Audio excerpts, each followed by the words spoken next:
Hello friends, कैसे हैं आप लोग। यदि हमारे इस यूट्यूब चैनल को लाइव सब्सक्राइब नहीं किए हैं तो लाइव एवं सब्सक्राइब एवं कमेंट कर दें ताकि जो भी नोटिफिकेशन हुआ जल्द से जल्द आपके पास पहुंच सके। आज हम लोग एक नए वीडियो में एक नए टॉपिक के साथ आए हैं, जिस टॉपिक का नाम है 10th क्लास का फिजिक्स चैप्टर नंबर 1 लाइट।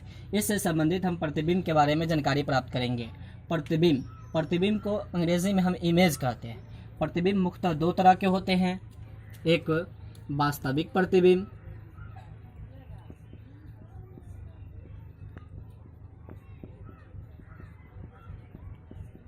दूसरा काल्पनिक प्रतिबिंब।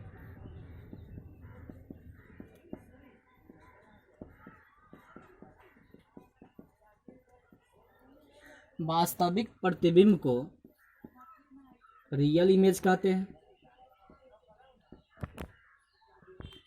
काल्पनिक प्रतिबिंब को वर्चुअल इमेज कहते हैं।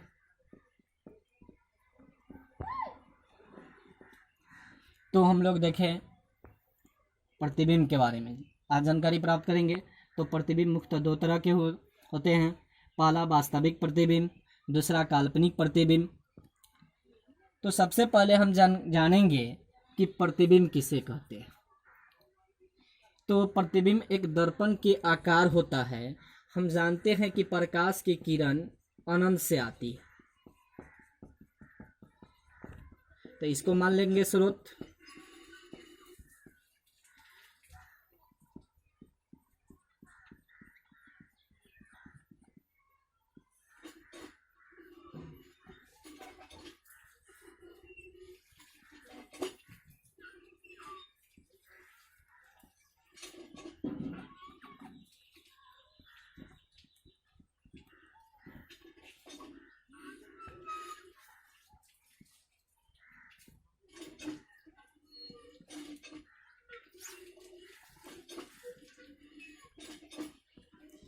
यह एक प्रकार का दर्पण हुआ, यह अवतल दर्पण, यह उत्तल दर्पण। दोनों में हम देखेंगे कि इसकी सहायता से हम प्रतिबिंब को परिभाषित करेंगे। तो प्रतिबिंब एक दर्पण का रूप हुआ, तो हम जानेंगे कि किसी बिंदु स्रोत से आने वाली प्रकाश की किरण दर्पण से परावर्तन के बाद, इसको मान लिए F मतलब फोकस दूरी, C मतलब वक्रता त्रिज्या, इसको हम मान लिए P मतलब पोल। तो जब कोई किसी बिंदु स्रोत से आने वाली प्रकाश की किरणें दर्पण से परावर्तन के बाद जिस बिंदु पर मिलती है, तो मिलना का मतलब होता है कि वास्तविक रूप से मिलना। अब इसमें देखेंगे उत्तल दर्पण में, तो प्रकाश की किरण हमेशा बाईं ओर से आती है,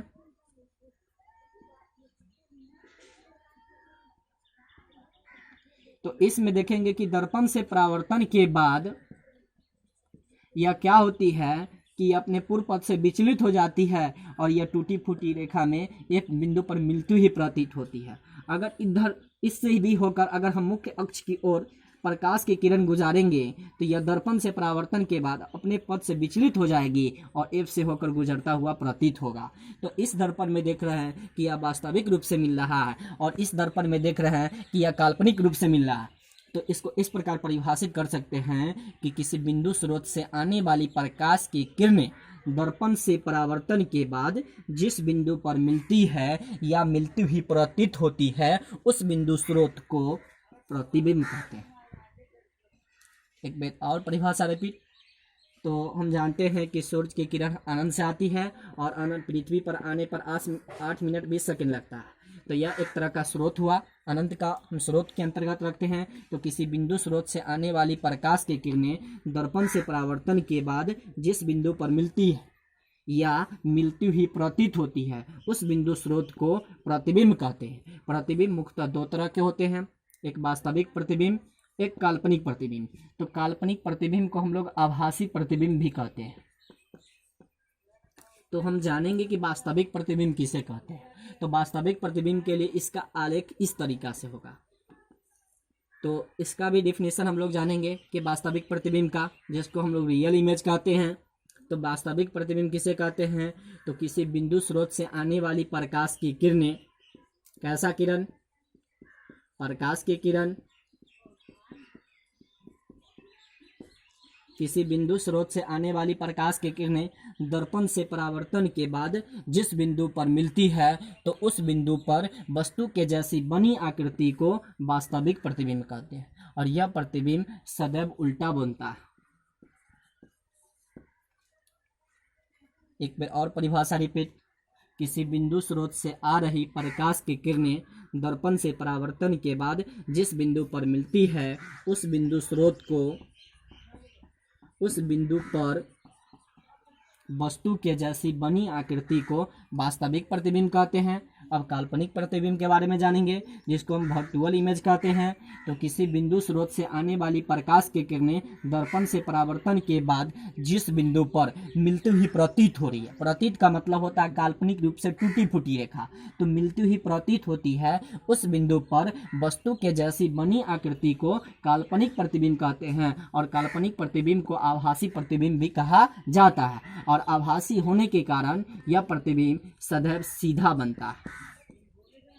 तो हम लोग देखें आज इस टॉपिक पे प्रतिबिंब के बारे में बात किए। तो प्रतिबिंब मुख्यतः दो तरह के होते हैं, एक वास्तविक प्रतिबिंब और एक काल्पनिक प्रतिबिंब। वास्तविक प्रतिबिंब को हम लोग आभासी प्रतिबिंब कहते हैं।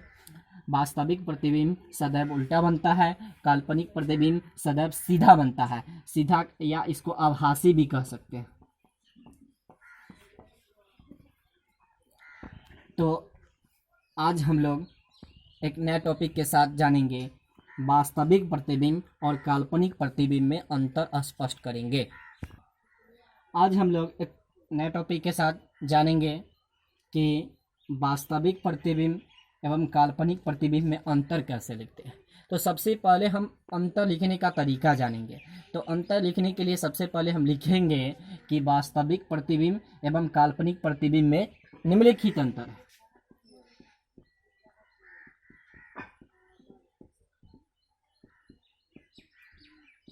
वास्तविक प्रतिबिंब एवं काल्पनिक प्रतिबिंब में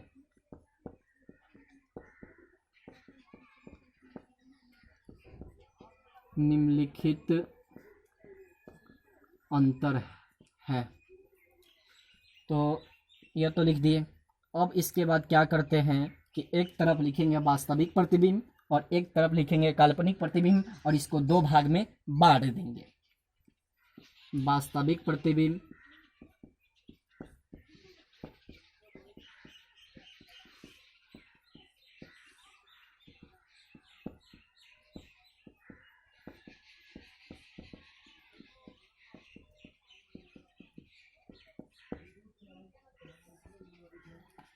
अब सबसे पहले अंतर स्पष्ट करने का एक नियम होता है कि सबसे पहले हम लोग क्या करते हैं कि जो भी टॉपिक हो उस टॉपिक का पहले हम लोग परिभाषा लिखते हैं। तो सबसे पहले हम यह तो जान गए कि वास्तविक प्रतिबिंब जो होता है यह सदैव उल्टा बनता है, जबकि काल्पनिक प्रतिबिंब सदैव सीधा बनता है। तो उल्टा बनने के कारण यह प्रतिबिंब किरणों के वास्तविक कटान से बनता है, जबकि काल्पनिक प्रतिबिंब किरणों के काल्पनिक कटान से बनता है। तो सबसे पहले पहला नंबर में लिखेंगे कि वास्तविक प्रतिबिंब किरणों के वास्तविक कटान से बनता है, जबकि काल्पनिक प्रतिबिंब किरणों के काल्पनिक कटान से बनता है। तो पहला नंबर में लिखेंगे वास्तविक प्रतिबिंब में यह किरणों के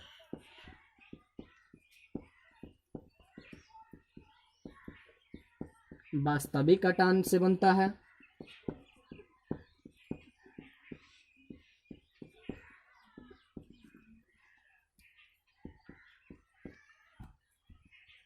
यह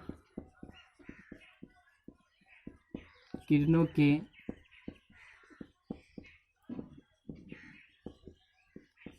काल्पनिक कटान से बनता है।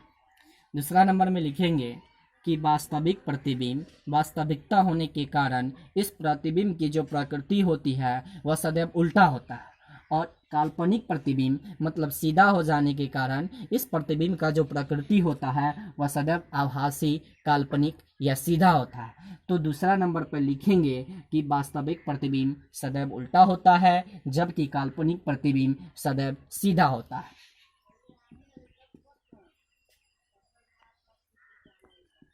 यह हमेशा उल्टा होता है, काल्पनिक प्रतिबिंब में दूसरा नंबर में लिखेंगे यह हमेशा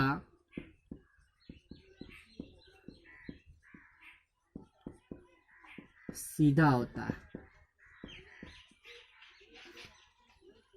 वास्तविक प्रतिबिंब में प्रतिबिंब उल्टा बनने के कारण इसे पर्दे पर प्राप्त किया जाता है, जबकि काल्पनिक प्रतिबिंब को सीधा होने के कारण इसे पर्दे पर प्राप्त नहीं किया जा सकता है।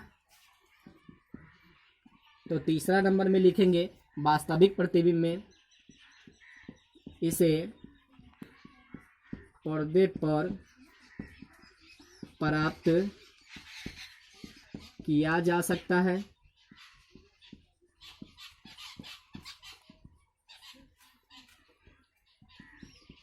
काल्पनिक प्रतिबिंब के तीसरा में लिखेंगे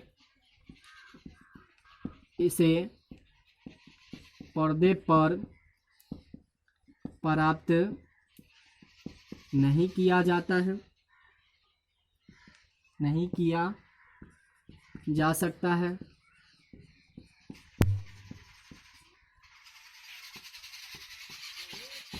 वास्तविक प्रतिबिंब के चौथा नंबर पर लिखेंगे कि प्रतिबिंब की प्रकृति उल्टा होने के कारण यह प्रतिबिंब दर्पण के सदैव पीछे बनता है। इसका प्रतिबिंब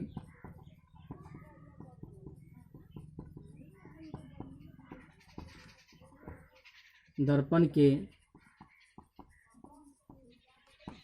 पीछे बनता है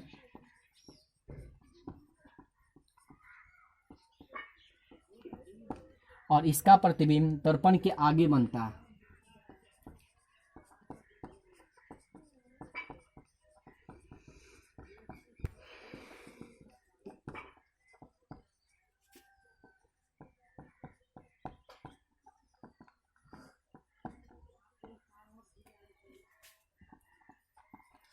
वास्तविक प्रतिबिंब के पांचवा नंबर में लिखेंगे कि वास्तविक प्रतिबिंब को किरणों के द्वारा वास्तविक रेखाओं से दर्शाया जाता है, जबकि काल्पनिक प्रतिबिंब को टूटी फूटी रेखाओं के द्वारा दर्शाया जाता है।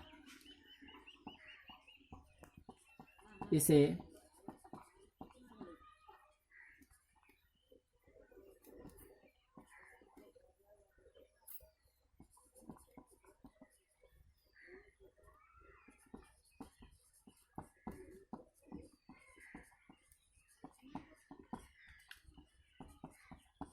वास्तविक रेखाओं द्वारा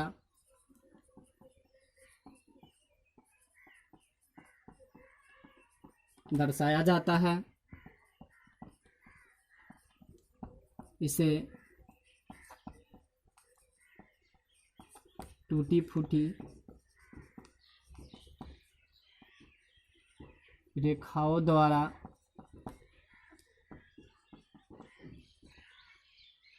दर्शाया जाता है। तो हम लोग देखें आज इस नए वीडियो में वास्तविक प्रतिबिंब और काल्पनिक प्रतिबिंब में अंतर। तो पहला नंबर में लिखे यह किरणों के वास्तविक कटान से बनता है, जबकि काल्पनिक प्रतिबिंब किरणों के काल्पनिक कटान से बनता है। यह पहला नंबर हुआ। दूसरा नंबर में यह हमेशा उल्टा होता है, जबकि काल्पनिक प्रतिबिंब यह हमेशा सीधा होता है।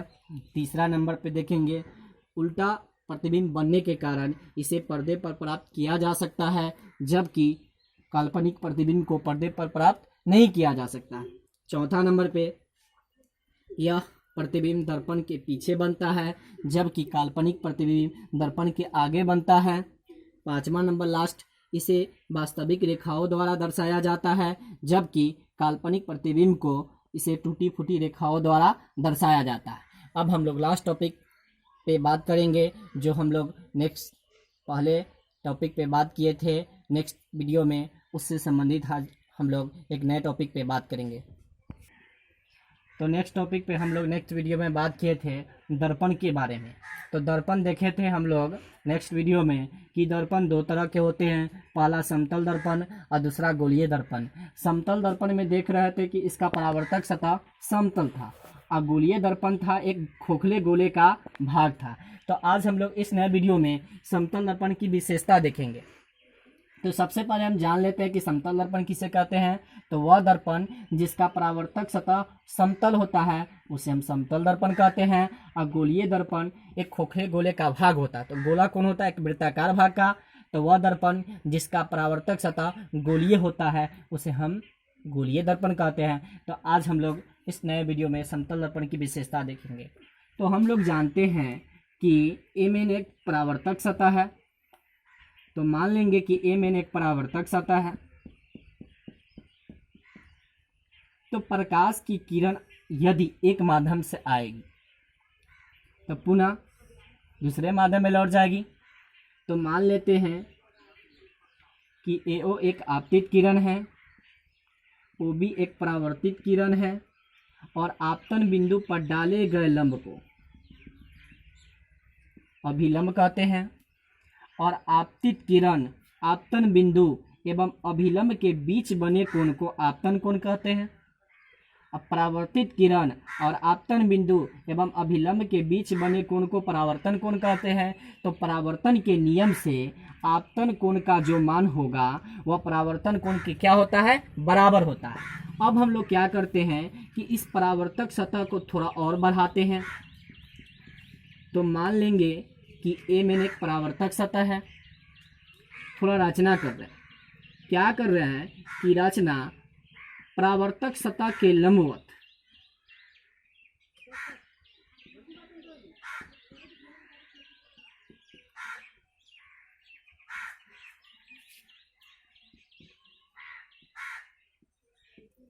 एम एक रेखा खींचा। एम एक क्या खींचा? रेखा खींचा। तो यह जो आपतन कोण का मान होगा यह अगर इस लंबवत है, आपतन बिंदु पर डाले गए लंब को अभिलंब कहते हैं। अगर यह अभिलंब का मान लंबवत 90 डिग्री है तो इस आपतन कोण का मान जो होगा वो 0 डिग्री होगा। अगर आपतन कोण का मान 0 डिग्री तो परावर्तन कोण का मान भी क्या होगा? 0 डिग्री होगा। फिर क्या करते हैं कि आप अभिलंब के समानांतर एक रेखा नीचे की ओर खींचे तो इसका प्रतिबिंब बना दर्पण के पीछे। तो इसमें क्या हुआ? तो समतल दर्पण की विशेषता में देखेंगे पहला नंबर में इसमें वस्तु की ऊंचाई प्रतिबिंब की ऊंचाई के क्या होता है? बराबर होता है। तो पहला नियम प्रतिबिंब वस्तु की ऊंचाई प्रतिबिंब के ऊंचाई के बराबर होता है। तो यह हमारा हो जाएगा पूर्ण रूप से वास्तविक रूप से, मतलब यह वस्तु की ऊंचाई हुआ और यह हमारा नीचे की ओर जो प्रतिबिंब हुआ यह प्रतिबिंब की ऊंचाई हुआ। तो इसमें पहला नंबर में देखेंगे वस्तु की ऊंचाई प्रतिबिंब की ऊंचाई के बराबर होता है। वस्तु की ऊंचाई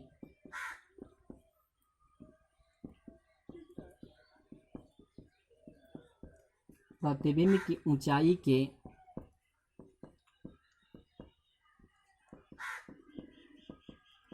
बराबर होता है। तो पहला नंबर में तो देख लिए। अब यहाँ हम देख रहे हैं कि जो वस्तु की दूरी होगी वही प्रतिबिंब की दूरी के क्या होगा? बराबर होगा। तो एमओ का जो मान होगा वह ओपी डैश के बराबर होगा। तो दूसरा नंबर पे देखेंगे वस्तु की दूरी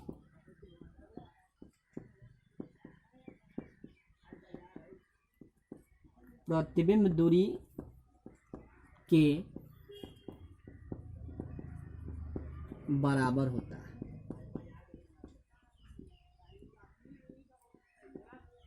तीसरा नंबर में देखेंगे कि समतल दर्पण में जो उत्पन्न आवर्धन का मान होता है वह +1 होता है।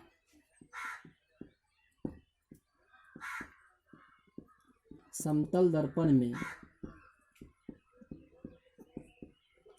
उत्पन्न आवर्धन का मान +1 होता है।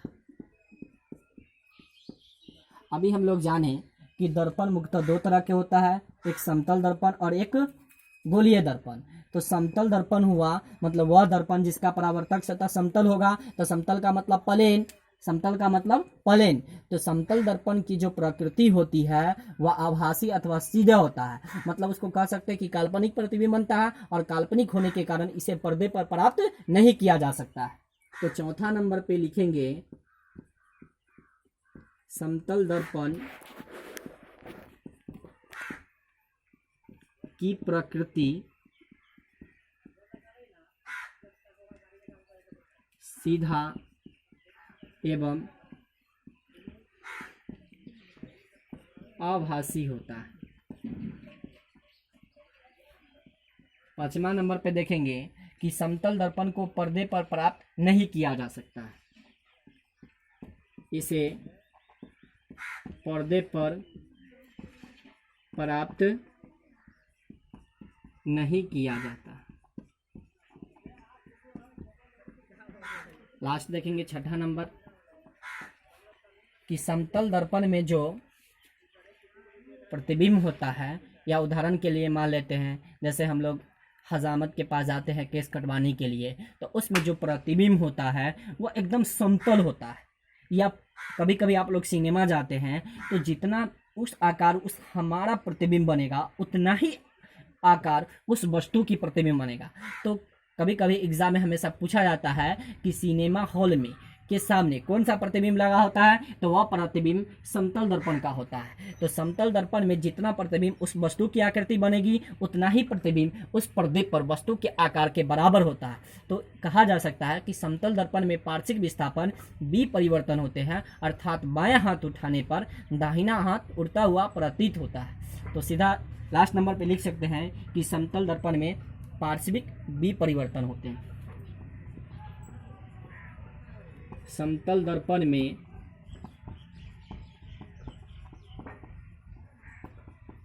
पार्श्विक परिवर्तन होते हैं।